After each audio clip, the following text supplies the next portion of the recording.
तुमची स्थिती अभिमन्यूसारखी आहे. अभिमन्यूला चक्रव्यूहामध्ये शिरताना सगळ्या गोष्टी माहिती होत्या, त्याला त्या सगळ्या शिकवण्यात आल्या होत्या. तसं कॉलेजमध्ये आम्हाला त्यावेळी गोखले सर होते. आदल्या दिवशी बसून दुसऱ्या दिवशी येणारे माझे 2 तासातले जे कॉल आहेत ते पण मॅनेज करायला सुरुवात केली की नाही त्या वेळात कॉलच नाही आले पाहिजे. कशाला नाही, जर मी तुम्हाला वेळ दिले तर मला तुमच्याशी बोलायलाच पाहिजे. तर लायझनिंग करताना माझ्या एक गोष्ट लक्षात अशी आली की क्लायंटला तुम्ही ॲज अ आर्किटेक्ट म्हणून सगळ्या गोष्टी देतात. तुम्ही काय वेगळं काय देणार? गाड़ी छोटी होगी तो भी चलेगा, लेकिन मेरी अपनी होगी और मैं अपने काम में रहूँगा. I am happy with that. एक तुम्ही लक्षात घ्या, हार्ड वर्किंगचं एवढं इश्यू नाही करायला पाहिजे. आपण खूप करतो, आम्ही काय केलं याला अर्थ नाही यार.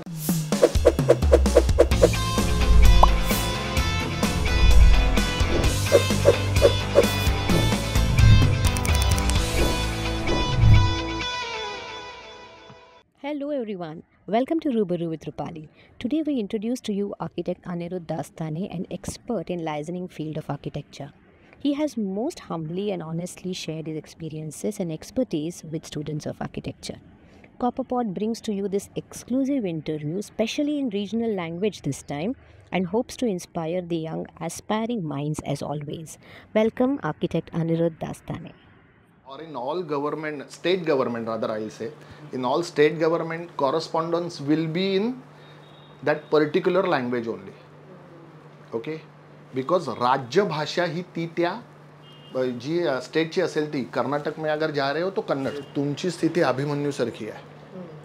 अभिमन्यूला चक्रव्यूहामध्ये शिरताना सगळ्या गोष्टी माहिती होत्या, त्याला त्या सगळ्या शिकवण्यात आल्या होत्या. तसं कॉलेजमध्ये आम्हाला त्यावेळी गोखले सर होते. अतिशय छान प्रोफेशनल प्रॅक्टिस त्यांनी आम्हाला शिकवली. ॲक्च्युली म्हणजे थोडंसं हे मला म्हणजे बोलायला पण लाज वाटते की त्यावेळेला त्या सब्जेक्टकडे मी लक्ष नव्हतं दिलं. कारण प्रोफेशनल प्रॅक्टिस कोण लक्ष देईल कशासाठी? म्हणजे ठीक आहे यार, डिझाईन करायचं आहे, हे करायचं आहे, आपण त्यावेळेला सगळ्या हवेत असतो. त्यामुळे असं थोडंसं हे वाटलं. पण नंतर त्या गोष्टीचं महत्त्व कळलं. शेवटी तुम्ही काही जरी केलात तरी त्या प्रत्येक गोष्टीला देअर इज अ चौकट आहे. चौकटीत राहूनच तुम्हाला कामं करायला लागतात.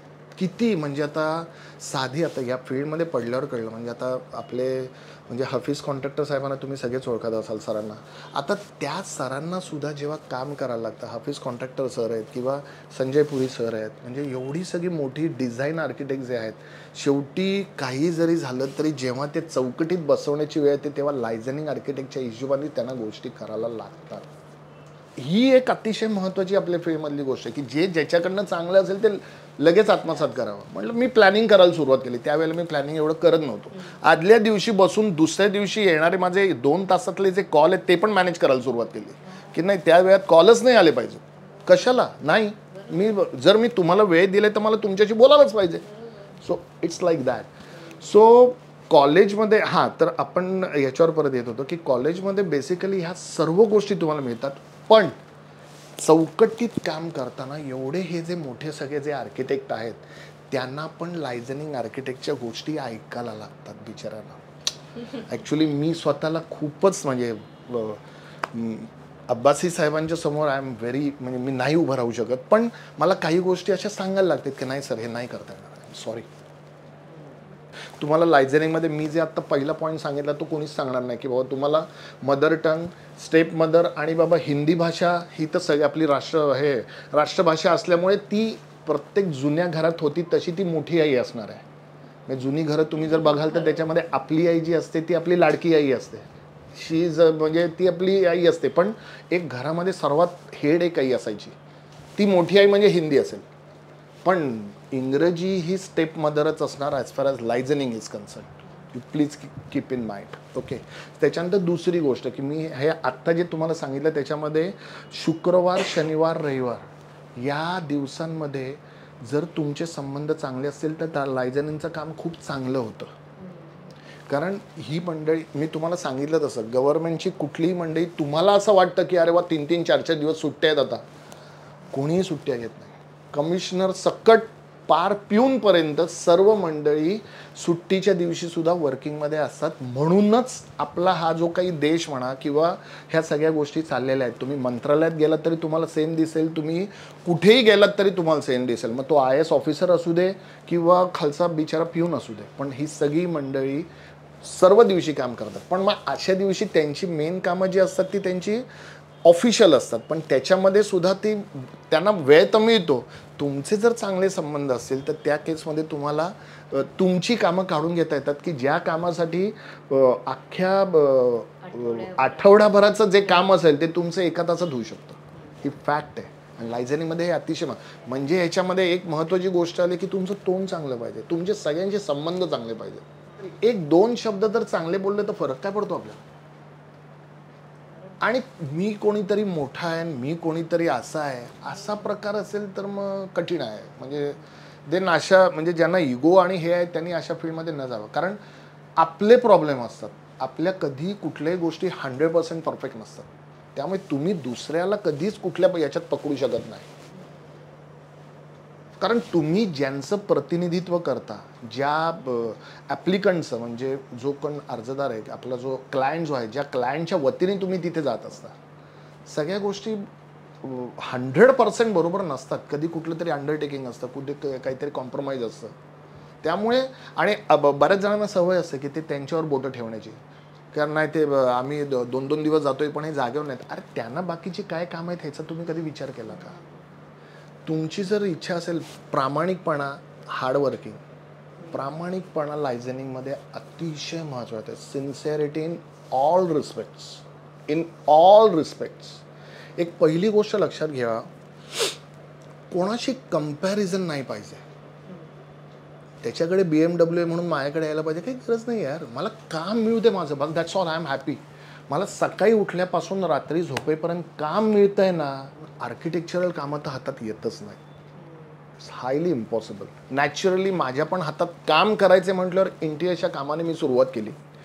इंटिरियरची कामांमध्ये खूप काही प्रकार खूप विचित्र आहेत की ज्याच्यामध्ये म्हणजे तुम्हाला तुमची फी मिळत नाही आणि मग तुमची फी न मिळता तुम्हाला तर तुमचं मिळायला पाहिजे, त्याच्यासाठी काही वेगळ्या पद्धतीने गोष्टी करायला लागतात. त्या खूप विचित्र आहेत. म्हणजे ते मला आता ठीक आहे, त्याच्यावर पण काही पर्याय आहेत, नाही असं नाही. मला ते जमले नाही म्हटल्यावर मग इंटिरियरच्या फील्डमधनं मी थोडंसं बाजूला आलो. पण मग आता करायचं काय लाईव्हलीहूडसाठी. पण तोपर्यंत 1-2 कामं मिळाली, मी त्याच्यावर सुरुवात केली आणि फॉर्च्युनेटली कामं मिळत गेली. कारण त्याचं हे असू शकतं की हार्डवर्किंग तर सगळ्यांमध्ये असतं. म्हणजे आर्किटेक्चरला जो येतो तो हार्डवर्किंगमध्ये असतोच, त्याला हार्डवर्किंगशिवाय पर्याय नाही आहे. म्हणजे त्याच्याविषयी मी परत बोलण्याची गरज पण नाही. पण सिन्सिअरिटी हा अतिशय महत्त्वाचा भाग आहे. प्रामाणिकपणा अतिशय महत्त्वाचा आहे मला. आणि जे काही आहे ते प्रामाणिकपणे केलं तर आपोआप कामं होत राहतात आणि तुम्हाला त्याची पावती मिळतेच. प्रयत्न करत राहायचं. You should not give up. Just try and try, that's all. काम एकच तत्व पाहिजे की बाबा मला माझ्या क्षेत्रामध्ये काहीतरी सकाळपासून संध्याकाळपर्यंत काम करता आलं पाहिजे. माझं क्षेत्र सोडून मला कुठे जायचं नाही आहे. बस ही जर गोष्ट तुम्ही ठरवलीत तर मग तुमचे तशा पद्धतीने प्रयत्न चालू राहतात आणि तुम्हाला त्याच्यामध्ये यश मिळत जातं असं मला वाटतं. कुठलंही काम असू दे काही फरक पडत नाही. मी मॉडेल मेकिंगचं पण काम केलं, मी इंटिरियरचं पण काम केलं, मला काही फरक पडत नाही. आर्किटेक्चर तर मी होतच, पण ही जी आपल्या रिलेटेड काम आहे ती पण करायला काही फरक पडत नाही आहे. ॲब्सोल्युटली काही प्रॉब्लेम नाही. फील्डमध्ये राहायचं आहे बस. मला माझ्या फील्डमध्ये राहायचं आहे, हे एकच माझ्यासमोर ध्येय होतं. बाकी मला बाकी कुठल्याही गोष्टीशी हे नव्हतं. पैशासाठी मी कधीच काम केलं नाही, पण पैसा आपोआप मिळतो. कामं करत गेलं की तेवढा पैसा. फॉर्च्युनेटली कल्याणला असल्यामुळे कसं होतं की या इकडे आता हा एक प्रकार तुम्हाला थोडासा स्टडी करायला लागेल की कशा पद्धतीने कुठे काम करायचं. मी त्यावेळेला इथे केलं त्याचं कारण असं होतं की मला मुंबई ओपन होतं, नवी मुंबई ओपन होतं, इकडे मुरबाड ओपन होतं, पुणा ओपन होतं, नाशिक ओपन होतं आणि इकडच्या साईडला वाडा, जव्हार, मोखाडा ओपन होतं. आता तुम्ही जिकडे जाता आहात तिकडे पण माझे प्रयत्न झालेले आहेत, म्हणजे वजेश्वरी आणि तिकडच्या साईडला. मग तिकडे काही कामं झाल्यानंतर वजेश्वरीला माझ्या मामाचं एक काम आहे, त्याच्यासाठी फक्त मी सपोर्ट दिला, काम असं नाही केलं. सो असं मी लोकेशन चूज केलं. मला त्यावेळेला सुरुवातीला आळेफाटा म्हणजे मी सकाळी 5 वाजता STमध्ये बसायचो एस टीमध्ये बसून तिकडे 3.5-4 तासात उतरायचो, दिवसभर काम करायचो, परत संध्याकाळी 6ची एस टी पकडायचो, 10 वाजेपर्यंत घरी असायचो मी. तसंच मी ह्याच्यामध्ये पण धरमसिंग मोरारजी मिलच्या काही कामाच्या बाबतीत रोहा, कोलाड इकडे पण गेलो होतो. म्हणजे कोकण साईड पण मला ओपन होती. कोकण साईडला पण मी त्यावेळेला तिकडे कामं केली. म्हणजे त्यावेळेला मी सकाळची 6ची दिव्यावरनं ट्रेन पकडायचो आणि संध्याकाळची तिकडून माझ्या मते 5ची ट्रेन होती, परत 5ची परत ट्रेन पकडायचो. मी एका दिवसात जेवढी जमतील तिकडे सगळी, पुण्याचं पण इकडे आळेफाट्याच्या पलीकडे पार पुणे नाशिक, पुणे आळेफाट्या रोडला पिंपरी पेंढार नाही, तांदळे म्हणून एक गाव आहे तिकडची. तर त्यावेळी मला 50 बंगलोची स्कीम पण मिळाली होती, कारण त्यावेळेला तिथे आर्किटेक्ट्स नव्हते, कोणी आर्किटेक्ट्स नव्हतं. इकडे तर कल्याणमध्ये त्या मानाने होते. आता त्यावेळेला तर, आता तुमच्या समोर तर चॅलेंजेस नॅचरली जास्त आहेत, कारण आमच्या वेळेला फक्त 3 कॉलेजेस होती, जे अकॅडमी अँड आमचं कॉलेज LS रहेजा. आता म्हणजे एवढी कॉलेजेस, त्याच्यातनं बाहेर पडणारी सगळे आपलीच मंडळी आणि आपल्याच फील्डमधली आहेत म्हटल्यावर आपल्याला जर प्रामाणिकपणाने पुढे जायचं असेल तर म्हणजे किती जरी प्रयत्न केले तरी तुम्ही तो हात पिक्चर बघितलेलाच आहे, म्हणजे 3 इडियट्स बघितलेलाच आहे, त्याच्यामधलीच तसं आहे. सो फायटिंग म्हणजे हे तर पाहिजे, पण सिलेक्शन इज ऑल्सो इम्पॉर्टंट. गोष्ट लायझनिंग करताना माझ्या एक गोष्ट लक्षात अशी आली की क्लायंटला तुम्ही ॲज अ आर्किटेक्ट म्हणून सगळ्या गोष्टी देतात, तुम्ही काय वेगळं काय देणार. आता वेगळं आपण काय देऊ शकतो, DC रूल सेम आहेत, ह्या प्लॉटवर मी काम केलं काय किंवा ह्यांनी काम केलं काय सेमच मिळणार आहे ना तुला, मग त्याच्यामध्ये वेगळं तुला काय पाहिजे. ह्याला मला तुम्हाला एक उत्तर द्यायचं आहे की साधी म्हणजे पोळी भाजी असेल आईनी केलेली आणि बाहेरची किंवा बाहेरच्या कुठल्या व्यक्तीने केलेली आई पोळी भाजी, याच्यामध्ये फरक असतो का नाही. सेम फरक तुमच्या कामामध्ये पण असतो. ही अतिशय महत्त्वाची गोष्ट आहे आणि त्याच्याचमुळे क्लायंट तुमच्याकडे येतात. हे खरोखर म्हणजे हे मला पण त्याच वेळी असं वाटायचं की यार आपण वेगळं काय देणार आहे ना, मग प्रयत्न तर आपण करतोय, म्हणजे जो दुसरा आर्किटेक्ट देईल त्याच प्लॉटवर मी तेवढंच देणार, पण नाही, फरक पडतो. आईच्या हातच्या पोळी भाजीमध्ये जी चव असते ती तुम्हाला बाहेर कुठे, म्हणजे तुम्ही कोणा बहिणीने जरी तयार करून दिली तरी त्याच्यात ती चव नाही आहे. आणि तेवढी म्हणजे तेवढं प्रेमाने जर तुम्ही ते काम कराल तर तो फरक पडतो, कारण आईकडे असतं काय, प्रेम. ही फॅक्ट आहे. बरं, याच्यामध्ये थोडासा हा पण फरक पडतो की त्यातल्या त्यात जो आहे त्या क्रायटेरियामध्ये जो जास्त सेलेबल एरिया काढून देतो, नॅचरली त्याच्याकडे थोडंसं जास्त मिळेल. म्हणजे आज दोघांच्या डिझाईनमध्ये मी एक डिझाईन केलं, ह्यांनी एक डिझाईन केलं, त्याच्यामध्ये त्यांना बाबा त्या प्लॉटवरती 10,000 स्क्वेअर फूट देता आला, माझ्याकडनं तो 10,200 गेला. आज 200 स्क्वेअर फुटाचं जर तुम्ही तिकडची कॉस्ट काढली किंवा एक 500 स्क्वेअर फूट जास्त दिला गेला तर 500 किंवा 200 पण खूप झालं. 200चं नुसतं 200 स्क्वेअर फूट जरी जास्त दिले तरी त्याच्यामध्ये त्याचे सगळे हेड्स निघून जातात, आर्किटेक्टची फी, RCC कन्सल्टंटची फी, सगळे. मग तो अशा वेळेला पहिल्यांदाच जर असा अनुभव आल्यावर तो दुसऱ्यांदा तुम्हाला चूज करणार, कारण तुमच्या बाकीच्या गोष्टींवर परत ह्या गोष्टी it's like icing on the cake. So अरे वा, चांगलं आहे, let's go ahead with that. अर्थात कुठलंही काम आपुलकीने आणि प्रेमाने जर केलं तर तुम्हाला यश मिळतंच. त्याच्यामध्ये काही कुठलंही करा, कुठल्याही क्षेत्रातलं करा, it's bound to be there. परीक्षा असते फक्त तुमची, बस, दॅट्स ऑल. परीक्षेमध्ये यश मिळतंच. पैसा जेव्हा येईल त्याच वेळा त्या हिशोबाने आपले पाय पसरायचे, हे आपण पहिल्यापासून मी ठरवलेलं होतं. बाकीच्या आर्किटेक्टकडे एवढ्या गोष्टी आहेत म्हणून त्या माझ्याकडे पाहिजे त्याची काही गरज नव्हती. आम्ही कॉलेजला पण बघताना बघायचो, आमचे सगळे जे काही सर असायचे ते टॉपमोस्ट गाड्यांमधनं वगैरे यायचे. वाटायचं असं त्यावेळेला की अरे म्हणजे आर्किटेक्ट म्हटल्यावर गाडी येतेच वाटतं, पण ते नंतर गेल्यावर कळलं अरे बापरे एवढं सोपं नाही आहे, स्कूटर सुद्धा नाही घेता येते, गाडी तर खूप पुढची गोष्ट आहे. मग त्यावेळेला या सगळ्या यांनी काय केलं असेल की त्यांना गाडी मिळाली. सगळ्यांचं काय पहिल्यापासूनच आईवडिलांचं नसतं, सगळ्यांचं नसतं असं. मग त्यांनी काय काय केलं असेल त्यावेळेला. माझी एवढी जर हालत खराब होतीये कमवताना तर ह्या लोकांनी काय केलं असेल. So we were so lucky की आम्हाला त्यांच्याकडनं सगळी आर्किटेक्चरचं शिक्षण मिळालं. गाड़ी छोटी होगी तो भी चलेगा, लेकिन मेरी अपनी होगी और मैं अपने काम में रहूँगा. I am happy with that. एक तुम्ही लक्षात घ्या, हार्ड वर्किंगचं एवढं इश्यू नाही करायला पाहिजे. आपण खूप करतो, आम्ही काय केलंय, याला अर्थ नाही यार. रस्त्यावरचा एखादा मोलमजुरी करणारा एखादा मजूर बघा, आपल्यापेक्षा जास्त हार्ड वर्किंग आहे त्याचं. मग हार्ड वर्किंग करतो, त्यात विशेष काही नाही आहे, त्याच्याशिवाय नाहीच आहे काही आयुष्यात. कोणालाही कुठलाही सक्सेसफुल व्यक्ती बघा, त्याला पर्यायच नव्हता. त्यांनी कोणीही घ्या, कोणावरही बोट ठेवा, तो मुळात श्रीमंत असलेलाच असेल तरीही, आणि गरिबीतनं आला असेल तर प्रश्नच नाही, पण श्रीमंत जरी असेल, बड्या बापाचा जरी असेल, तरी त्याला हार्डवर्किंग केल्याशिवाय सक्सेस नाही आहे. त्यामुळे तो विषयच आपण सोडून देऊ. त्याविषयी जास्त बोलायचं नाही की बाबा नाही आम्ही एवढं करतो, 12 तास काम केलं, त्यात विशेष काय आहे. 15 तास 18 तास का नाही झालं याच्यावर विचार केला गेला पाहिजे. कारण मी 24 तास आहे, 24 तासातले 12, मग 12 तास मध्ये गेले कुठे. मग 12 तासात मी झोपलो किती, 6 तास फक्त. मी ज्या वेळेला हे जे ट्रॅव्हलिंग करायचो त्यावेळेला मी टोटल दिवसाची जर ब्रेकअपमध्ये असेल तर 6 तास, अदरवाईज म्हणजे कंटिन्युअस मिळाली तर 5 तास झोप घ्यायचो. मग त्याच्यातनं बऱ्याच वेळा मी रात्री झोपायचोच नाही, कारण इकडे जाताना माझी 4 तास तर झोप व्हायची. मग राहिली किती, माझी 2च तास झोप राहिली, संपला विषय. आणि ते फक्त आपणच करतो असं नाही. आज तो माझ्याबरोबर जो ड्रायव्हिंग करतोय तो पण तो कंटिन्युअस काम करतो. आज नाईट ड्रायव्हिंगची माणसं, मग सगळेच हार्डवर्किंग करतात. एवढं विशेष काय नाही आपलं. हार्डवर्किंग शिवाय सक्सेस नाहीच आहे, विषय संपला. आणि तरी हार्डवर्किंग करून सुद्धा सक्सेस मिळेल याची गॅरंटी नाहीये, हे पण लक्षात घ्या.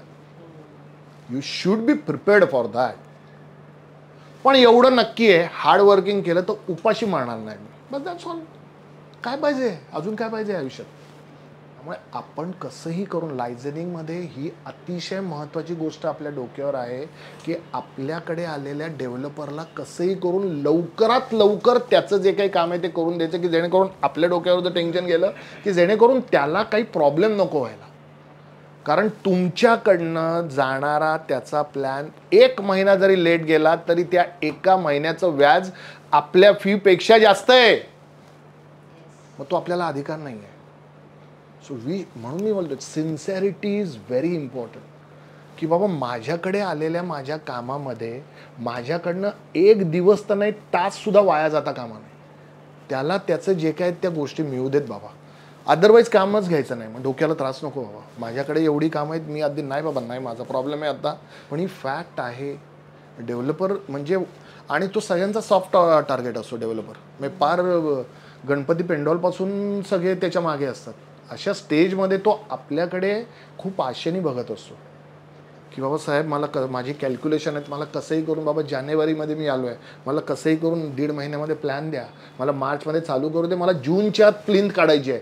आज तुम्ही विचार करा, जूनच्या आत प्लिंथ काढण्याच्या हिशोबाने डेव्हलपरनी कॅल्क्युलेशन केली आणि तुमच्याकडनं प्लॅनच सँक्शन नाही झाला, what ever might be the reasons, आणि तुम्ही त्याला जूनमध्ये प्लॅन दिला, काय करणार आहे तो त्या प्लॅनचं. आत्ता तर सध्या तर पावसाळा पार नोव्हेंबरपर्यंत चालूच आहे, पाणी करेल काय तो. मग मला एक सांगा, एवढ्या ह्याच्यामध्ये त्याचा जो काही प्रॉब्लेम झाला त्याला कोण जबाबदार. सपोज ते रिडेव्हलपमेंटचं काम आहे, रिडेव्हलपमेंटच्या सगळ्या मंडळींना त्यांनी मे मध्ये हलवलेलं आहे. म्हणजे मे, जून, जुलै, ऑगस्ट, सप्टेंबर, ऑक्टोबर 6 महिन्याचं भाडं गेलं, त्याचा पैसा गेला, त्याची कॅल्क्युलेशन गेली, त्यांनी काय अजून गोष्टी ठरवलेल्या आहेत त्या गेल्या. असं नाही चालत. सो पर्सनल प्रॉब्लेम या जगामध्ये सगळ्यांना आहेत, ते कुठेही आपल्या प्रोफेशनमध्ये नाही आले पाहिजे. कमिटमेंट आयुष्यात अतिशय महत्त्वाची. देताना 100 वेळा विचार करा, एकदा दिली, sorry, by hook or crook you have to get it done, that's all. Nothing doing, no way, त्याला माफीच नाही. ते पाप डोक्यावर नाहीच चढलं गेलं पाहिजे, ह्याच्यासाठी प्रयत्न केले गेले पाहिजे. त्यामुळे ही अतिशय महत्त्वाची गोष्ट आहे. तुम्हाला ह्या कमिटमेंट देताना खूप विचार करायला लागतो. पूर्ण स्टडी केल्याशिवाय त्याच्यामध्ये पडायचं नाही. पूर्ण स्टडी करून त्याच्या हिशोबाने गोष्टी तुमच्याकडनं झाल्याच पाहिजेत. We are professionals.